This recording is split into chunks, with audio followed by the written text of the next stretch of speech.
আসসালামু আলাইকুম দর্শক, আজকে আপনাদের একটা অনুষ্ঠান দেখাবো। দেশ এবং দেশের বাইরের থেকে যে আমাদের এই অনুষ্ঠান দেখছেন তাদের সবাইকে এই অনুষ্ঠানের পক্ষ থেকে শুভেচ্ছা। আজকে আপনাদেরকে দেখাবো আমাদের দেশে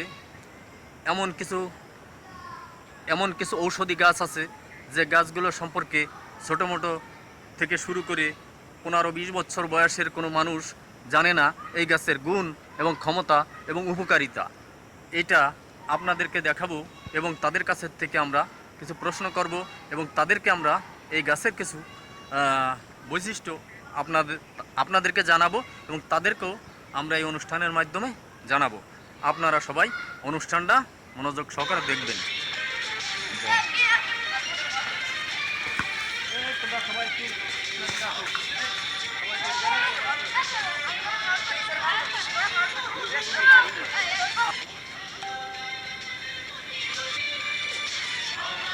আচ্ছা, এই যে গাছ, এই গাছটা কি গাছ? তুলসী। আচ্ছা, উত্তর সঠিক হয়েছে।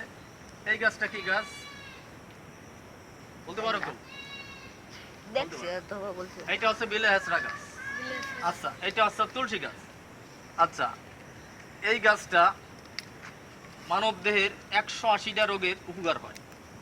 জন্ডিস রোগ, যে জন্ডিস রোগের চিকিৎসা, বিজ্ঞানী কোনো চিকিৎসা নাই, চিকিৎসা আছে কবিরাজি। একটা দিয়ে মালা পড়া আর একটা শিকড় বেটে মানুষের খেলে জন্ডিস সেরে যায়। এখন এই গাছটা সম্পর্কে তোমরা সবাই জানতে পারছো এবং আচ্ছা, এখন তোমাদেরকে আমরা একটা পুরস্কার দেব।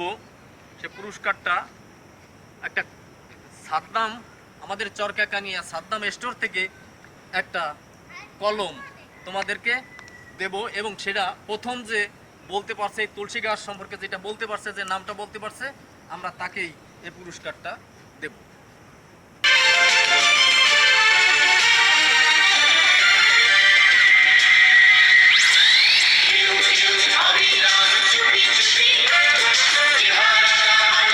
আচ্ছা, বাংলাদেশে বর্তমান একজন প্লেয়ার, বাংলাদেশের বংশোদ্ভূত, তিনি বিদেশ থেকে বাংলাদেশে খেলতে আসছে। তিনি বাংলাদেশ ক্লাবে জাতীয় টিমে যোগ দিয়েছে। আচ্ছা, সেই প্লেয়ারটার নাম কি বলতে পারো? হ্যাঁ, সবাই বলতে পারে হামজা চৌধুরী। আচ্ছা, যাই হোক, এখন তোমরা এখানে 2টা প্রশ্নের উত্তরই দেছো। তো এখন আমরা আমাদের পক্ষ থেকে, তোমরা তো লেখাপড়া করো তাই না সবাই? আচ্ছা, লেখাপড়া করা খান আমাদের পক্ষ থেকে আমরা তোমাদের 2টা কলম দেবো, এই একটা আর এই একটা। আচ্ছা, দেখ, তোমরা মনোযোগ সহকারে লেখাপড়া করবা এবং তোমরা বাংলাদেশের একজন ভবিষ্যতে ভালো শিক্ষিত একজন লোক হবা এবং ভালো ফুটবলার একজন হবা, আমরা সেইটাই কামনা করি। আচ্ছা, থাকো। ছোটো মোটো ছেলেমেয়েরা, বাংলার জওয়ানরা খেলাধুলা করছে, আসলে খুব ভালো লাগে।